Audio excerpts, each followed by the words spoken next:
Hey guys, welcome back to my lecture series. So कैसे हो आप सब? आई होप आप सब अच्छे से होंगे, अच्छे से रिवाइज कर रहे होंगे। सो आज का जो लेक्चर रहने वाला है वो रहने वाला है MCQs on environment, ecology and biodiversity. ठीक है, तो ये इंपॉर्टेंट टॉपिक है, चाहे आप किसी भी एग्जाम की तैयारी कर रहे हो उसके लिए बहुत इंपॉर्टेंट है। ओके, सो हम कुछ एमसीक्यूज डिस्कस करेंगे अलॉन्ग विथ सम कुछ इंपॉर्टेंट पॉइंट्स होंगे, उनको भी हम डिस्कस करते हुए चलेंगे। ठीक है, तो लास्ट में आपको क्या करना है, सबको पता ही है, अपना स्कोर क्या करना है कमेंट बॉक्स में लिखना है। ठीक है, तो चलिए स्टार्ट करते हैं क्वेश्चन नंबर 1 के साथ। बहुत इंपॉर्टेंट क्वेश्चन है और बहुत बेसिक सा है, सबको पता ही होगा। Which one of the following is the first national park of India? ठीक है, तो इन दिए गए नेशनल पार्क में से इंडिया का पहला नेशनल पार्क कौन सा था? ठीक है, सो आप अपना आंसर मार्क कर लीजिए। कॉर्बेट नेशनल पार्क था, बांदीपुर नेशनल पार्क था, कान्हा नेशनल पार्क था या सरिस्का नेशनल पार्क था? बताइए जरा करेक्ट आंसर क्या रहेगा। हाँ जी, बिल्कुल सही, ऑप्शन ए यहाँ पे बिल्कुल करेक्ट हो जाएगा। Corbett national park is the first national park of India. ठीक है, तो कॉर्बेट नेशनल पार्क है कहाँ पे, ये आप मुझे कमेंट सेक्शन में बताएंगे। बांदीपुर नेशनल पार्क कहाँ पे है, ये मैं बता देती हूँ, कर्नाटका में है। कान्हा नेशनल पार्क कहाँ पे है, मध्य प्रदेश में है।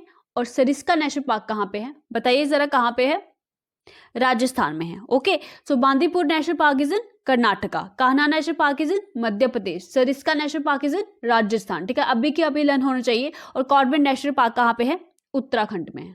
ठीक है, उत्तराखंड में, यूके नहीं लिखा मैंने, उत्तराखंड है ये। ठीक है, चलो क्वेश्चन नंबर 2 पे चलते हैं।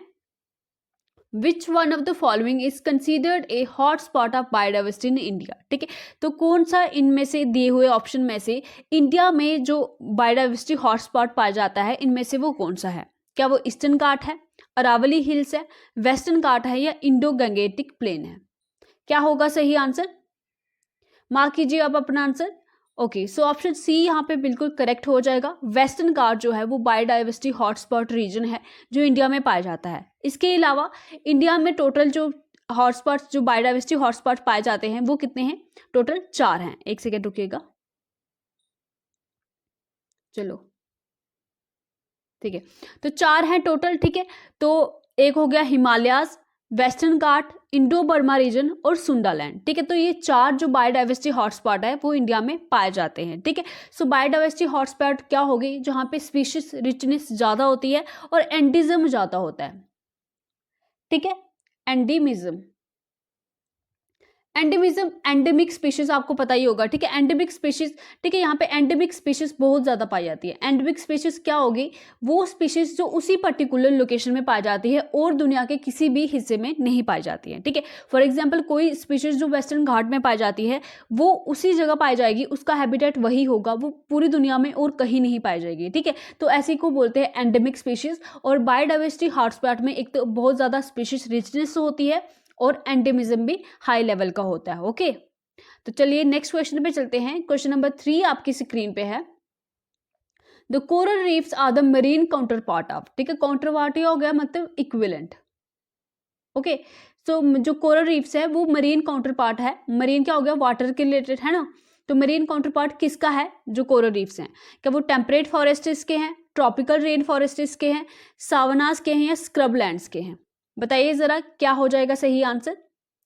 ऑप्शन बी यहाँ पे आपका जो है बिल्कुल करेक्ट हो जाएगा। Tropical rain forest are the marine counterpart of the coral reefs. ठीक है, चलिए सो क्वेश्चन नंबर 4 आपकी स्क्रीन पे है। Which of the following can be the threats to the biodiversity of geographical area? ठीक है, एक जियोग्राफिकल एरिया की बायोडाइवर्सिटी को क्या क्या थ्रेट हो सकता है? क्या ग्लोबल वार्मिंग हो सकता है, फ्रेगमेंटेशन ऑफ हैबिटेट हो सकता है, इन्वेजन ऑफ एलियन स्पीशीज से किसी एरिया की बायोडाइवर्सिटी को थ्रेट हो सकता है, या प्रमोशन ऑफ वेजिटेरियनिज्म से हो सकता है? ठीक है, कौन सा ऑप्शन यहाँ पे सही हो जाएगा? ऑप्शन डी भी मैं आपको दिखा देती हूँ यहाँ पे, ये देख लीजिए। ठीक है, करिए अपना आंसर मार्क। ठीक है, तो इससे पहले आप अपना आंसर मार्क कर लीजिए। ठीक है, तब तक मैं आपको समझाती हूँ कि जो कॉजेज होते हैं बायोडाइवर्सिटी लॉस के, ठीक है, 4 मेजर कॉजेज होते हैं या 4 इवल क्वार्टेट भी आप उनको बोल सकते हो। ठीक है, 4 मेजर क्वार्टेट, 4 इवल क्वार्टेट होते हैं। ठीक है, जिससे क्या होता है, बायोडाइवर्सिटी लॉस होता है। सो पहला हो गया हैबिटेट लॉस एंड फ्रेगमेंटेशन। ठीक है, ये आपके ऑप्शन में है, तो ऑप्शन 2 वाला बिल्कुल करेक्ट हो जाएगा। ठीक है, सेकेंड हो जाएगा आपका ओवर एक्सप्लॉयटेशन। ठीक है, किसी भी जगह का ओवर एक्सप्लॉयटेशन अगर हो जाता है तो वो भी एक कॉज बन जाता है। वो तो आपके ऑप्शन में दिख नहीं रहा। थर्ड वाला आ जाता है आपका एलियन स्पीशीज का इन्वेजन, ठीक है, आपके ऑप्शन में है invasion of the alien species, तो 2 और 3 बिल्कुल करेक्ट हो जाते हैं। और फोर्थ वाला होता है को एक्सटेंशन।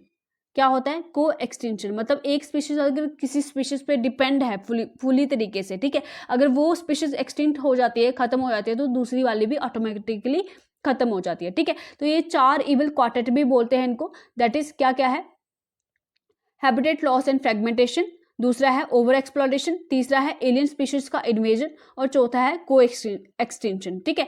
तो मगर उसके साथ साथ जो है ग्लोबल वार्मिंग से भी हैबिटेट लॉस हो सकता है, बायोडाइवर्सिटी लॉस हो सकता है। सो हमारा करेक्ट ऑप्शन जो आ जाएगा वो आ जाएगा 1 2 3, ठीक है। फोर्थ वाला जो ऑप्शन है वो नहीं आएगा, ठीक है।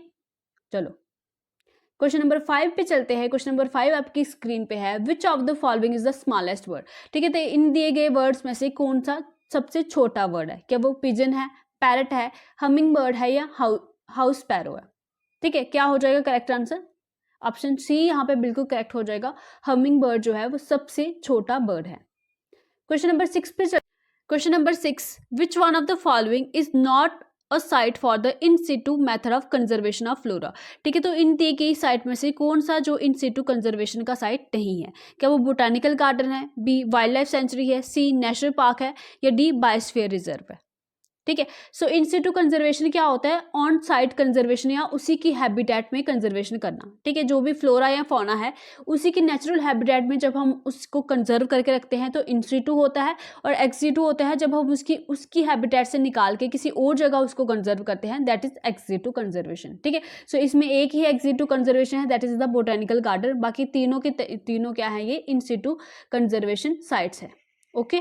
चलिए क्वेश्चन नंबर 7 पे चलते हैं। क्वेश्चन नंबर 7 आपकी स्क्रीन पे है, which type of forest is majorly comprise of lichens and mosses, ठीक है। तो इनमें से दिए गए फॉरेस्ट में से किन फॉरेस्ट्स में मेजरली जो लाइकेंस और मॉसेस होते हैं, ठीक है। तो आप समझ सकते हो जहाँ पे लाइकेंस और मॉसेस हो रहे हैं, ठीक है, तो वो कौन सी टाइप के फॉरेस्ट होंगे।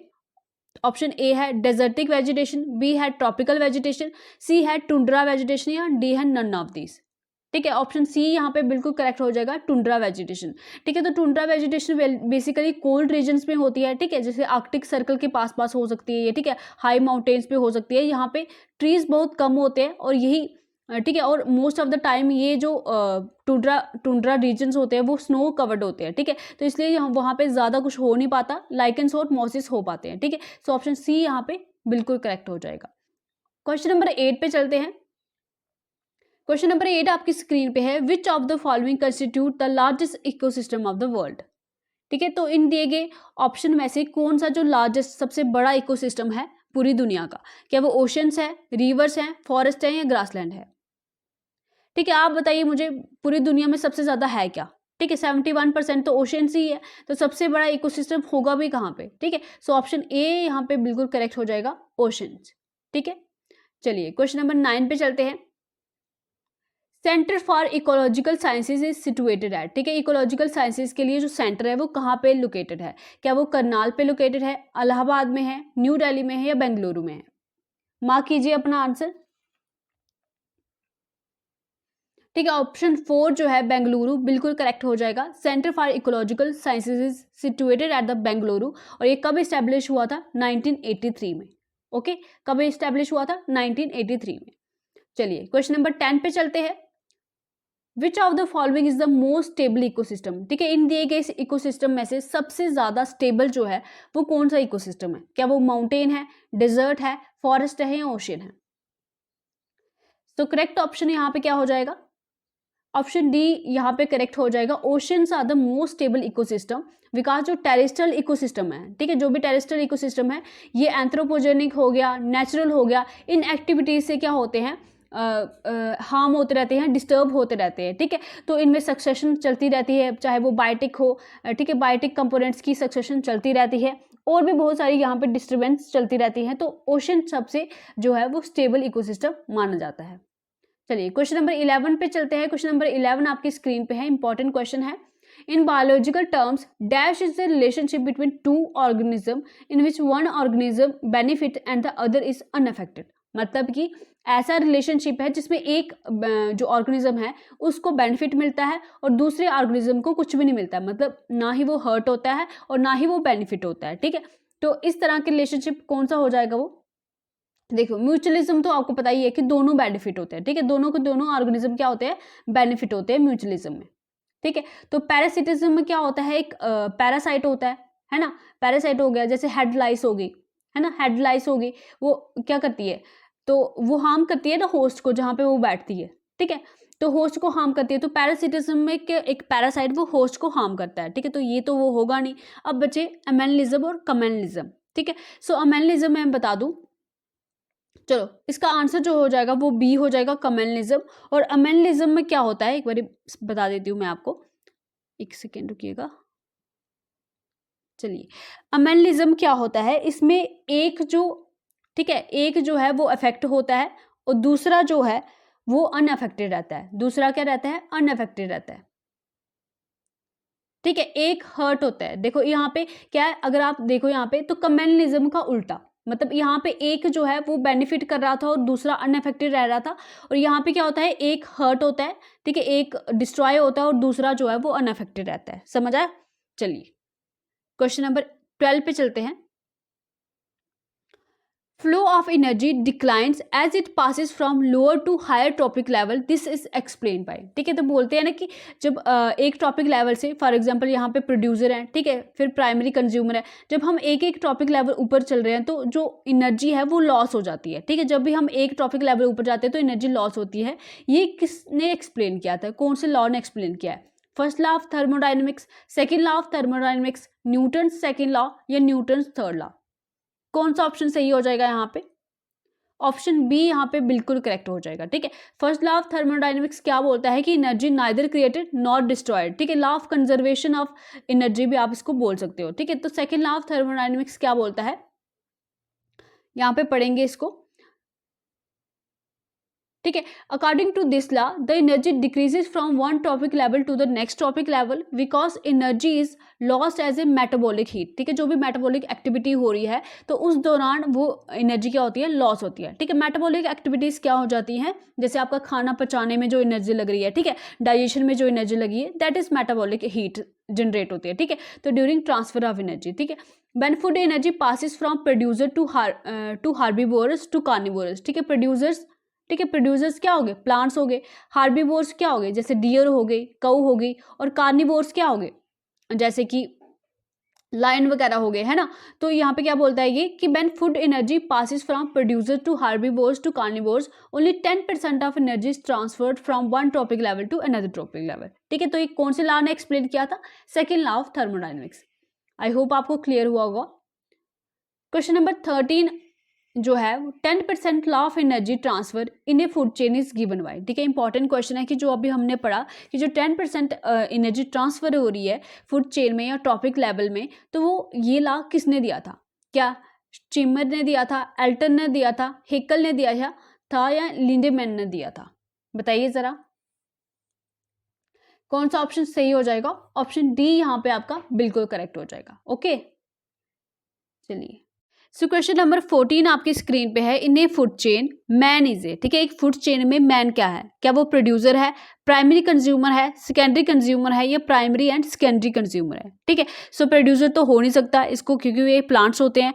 Primary consumer, secondary consumer, primary या सेकेंडरी कंज्यूमर, कौन सा होगा ऑप्शन सही, ठीक है। कुछ बच्चों ने बी ऑप्शन मार्क कर लिया होगा मगर पूरा क्वेश्चन पढ़ लीजिए, ठीक है। Primary and secondary consumer both है मैन, ठीक है। जब प्राइमरी कंज्यूमर कब होगा, जब वो फ्रूट्स वगैरह खाएगा, वेजिटेबल वगैरह खाएगा तो वो प्राइमरी कंज्यूमर कहलाएगा, ठीक है, मैन। और सेकेंडरी कंज्यूमर वो कब होगा, जब वो मीट खाएगा या कोई भी तरह का ऐसे किसी का मतलब एनिमल फ्लैश खाएगा, ओके। सो ऑप्शन डी यहाँ पे बिल्कुल करेक्ट हो जाएगा। क्वेश्चन नंबर 15 पे चलते हैं। First cloned animal Dolly was है, ठीक है, जो दुनिया का पहला क्लोन्ड एनिमल था, जब जेनेटिक इंजीनियरिंग करके हम क्लोन्ड एनिमल्स बनाते हैं तो डॉली उसका नाम था, और वो क्या था, क्या शीप थी, कैट था, रैबिट था या डॉग था, क्या था, ठीक है। ऑप्शन ए यहाँ पे बिल्कुल करेक्ट हो जाएगा, डॉली एक शीप थी जो कि पहला क्लोन्ड एनिमल था, ओके।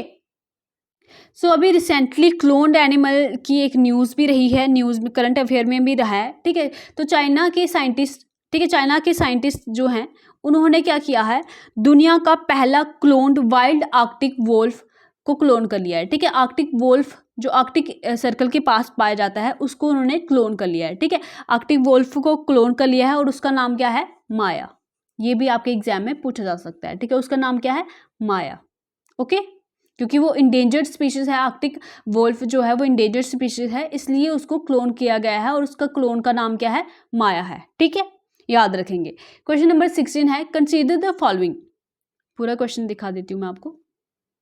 चलिए, क्वेश्चन नंबर 16 है, consider the following, black necked crane, cheetah, flying squirrel, snow leopard, which of the following are naturally found in India, ठीक है। इनमें से कौन से जो है वो नेचुरली इंडिया में पाए जाते हैं, ठीक है।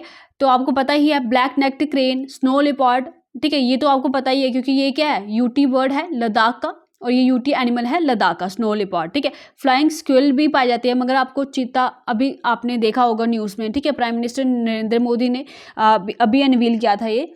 तो चीता जो 1952 में एक्सटिंक्ट हो गया था भारत में, तो आफ्टर 70 ईयर्स, ठीक है, 70 ईयर्स इसको लाया गया है। कहाँ से लाया गया है बता सकते हैं? आपके एग्जाम में इसमें से क्वेश्चन जरूर बनेगा किसी ना किसी एग्जाम में, चीतास कहाँ से लाए गए हैं, ठीक है। सो नाम्बिया से 8 चीते लाए गए हैं, ठीक है, 8 चीते लाए गए हैं नाम्बिया से। और कहाँ पे लाए गए हैं, ये भी बहुत इंपॉर्टेंट है, कूनो नेशनल पार्क में। कहाँ पे लाए गए हैं, कूनो नेशनल पार्क। अब बताइए कूनो नेशनल पार्क कहाँ पे है? देखो कितने सारे क्वेश्चन कवर हो रहे हैं। एक तो चीता कब एक्सटिंक्ट हुआ था, 1952 में, ये भी याद रखेंगे, ठीक है। 70 ईयर्स के बाद ये लाया गया है। कहाँ से लाया गया है, नाम्बिया से लाया गया है। कितने चीते लाए गए हैं, 8 चीते लाए गए हैं। कहाँ पे लाए गए हैं, कूनो नेशनल पार्क में लाए गए हैं। कूनो नेशनल पार्क कहाँ पे है, मध्य प्रदेश में है, ठीक है। इतने पॉइंट क्लियर हुए, ठीक है। तो ऑप्शन यहाँ पे क्या हो जाएगा, चीता क्या है, चीता जो है वो यहाँ पे नहीं अकर करता है। सो कौन से नेचुरली फाउंड होते हैं इंडिया में, दैट इज ओनली 1, 3 एंड 4, ठीक है। तो चीता नहीं होगा, तो ऑप्शन बी यहाँ पे बिल्कुल करेक्ट हो जाएगा। चलिए क्वेश्चन नंबर 17 पे चलते हैं, the largest ecosystem of earth, सबसे बड़ा इकोसिस्टम अर्थ का क्या है, ठीक है। क्या बायोम है, हाइड्रोस्फीयर है, लिथोस्फीयर है या बायोस्फीयर है? अब कुछ बच्चे सोचेंगे क्योंकि ओशन हमने अभी पढ़ा तो हाइड्रोस्फीयर हो जाएगा। सो आप बिल्कुल गलत हैं, ऑप्शन डी यहाँ पे बिल्कुल करेक्ट हो जाएगा। बिकॉज बायोस्फीयर में वो सारे पार्ट आ जाते हैं अर्थ के, बायोस्फीयर में, ठीक है। बायोस्फीयर क्या होता है, वो पार्ट ऑफ अर्थ जिसमें लाइफ एग्जिस्ट करती है, ठीक है। पार्ट ऑफ अर्थ जहाँ पे क्या करती है, लाइफ एग्जिस्ट करती है, ठीक है। जहाँ पे भी लाइफ एग्जिस्ट करती है, तो ऑफकोर्स बायो में भी करती है, हाइड्रोस्फीयर में भी करती है, तो लिथोस्फीयर में करती है कि नहीं करती है, कमेंट सेक्शन में बताइएगा। तो यहाँ पे ऑप्शन डी जो है वो करेक्ट हो जाएगा। Biosphere is the largest ecosystem of earth and biosphere is the part of the earth, या वो हिस्सा पूरी पृथ्वी का जहाँ पे भी लाइफ अकर करती है वो पूरा बायोस्फीयर में आता है, ठीक है। तो सबसे बड़ा इकोसिस्टम क्या हुआ, बायोस्फीयर हो जाएगा। चलिए क्वेश्चन नंबर 18 पे चलते हैं। क्वेश्चन नंबर 18 आपकी स्क्रीन पे है, the ozone hole over Antarctica was discovered in, ठीक है। जब अंटार्कटिका में ओजोन होल डिस्कवर्ड हुआ था वो कब हुआ था, कौन सी डेट को हुआ था, कौन से ईयर को हुआ था, ठीक है। डेट तो नहीं पूछी गई यहाँ पे, ईयर पूछा गया, बताइए जरा। 1975 है, 1985 है, 1978 है या 1987 है? क्या हो जाएगा करेक्ट ऑप्शन? ऑप्शन बी, 1985 में ओजोन होल डिस्कवर्ड हुआ था, ठीक है। चलिए क्वेश्चन नंबर 19 पे चलते हैं। ओके, तो क्वेश्चन नंबर 19 आपकी स्क्रीन पे है। ओके, यहाँ पे मिसप्रिंट हो गया, द रखिएगा। The method of soil conservation in which different crops are grown in alternate rows and are sown at different times to protect the soil from rain wash is called, ठीक है। तो वो मेथड सॉइल कंजर्वेशन का, soil को बचाने का, जहाँ पे डिफरेंट क्रॉप्स को ग्रो किया जाता है अल्टरनेट रोज में, ठीक है, और डिफरेंट टाइम्स में उनको लगाया जाता है to protect the soil from rain wash, ताकि वो रेन से जो सॉइल है वो बची रहे, ठीक है। बारिश से सॉइल को बचाने के लिए कौन सा वो सॉइल कंजर्वेशन मेथड है? क्या वो मल्चिंग है, इंटरक्रॉपिंग है, रॉक डैम है या टेरेस फार्मिंग है? क्या हो जाएगा? ऑप्शन बी यहाँ पे बिल्कुल करेक्ट हो जाएगा, इंटरक्रॉपिंग, ठीक है, जो हम क्रॉप के बीच में और क्रॉप्स लगाते हैं रोज में। चलिए क्वेश्चन नंबर 20 और लास्ट क्वेश्चन आपका, the radiate energy received by the earth from the sun is, ठीक है, जो एनर्जी सन अर्थ जो रिसीव करता है सन से उसको क्या बोलते हैं? रेडिएशन बोलते हैं, इंसोलेशन बोलते हैं, रिफ्लेक्शन बोलते हैं, रिफ्रैक्शन बोलते हैं। ठीक है, तो रिफ्रैक्शन और रिफ्लेक्शन तो होगा नहीं, इन दोनों से बताइए क्या होगा सही आंसर। ठीक है, सो ऑप्शन बी यहाँ पे बिल्कुल करेक्ट हो जाएगा, उसको बोलते हैं इंसोलेशन। ठीक है, सो ये था आज का लेक्चर। सो 20 क्वेश्चंस आपके डिस्कस हुए और भी इंपॉर्टेंट फैक्ट्स मैंने डिस्कस किए हैं। सो सारे आप रिवाइज कर लीजिएगा। बाकी मैंने अपने चैनल पे जो लेट्स लर्न टुगेदर है वहाँ पे मैंने आपको 2 मॉक्स प्रोवाइड किए हैं। अभी प्रीवियसली मैंने आपको कंप्यूटर और जीके का मॉक वहाँ पे प्रोवाइड किया है। कुछ बच्चों ने देखा है, आपसे भी रिक्वेस्ट है कि आप उसको देखें। बहुत अच्छे से मैंने वहाँ पे क्वेश्चन फ्रेम किए हैं, एसएससी के लेवल के हैं।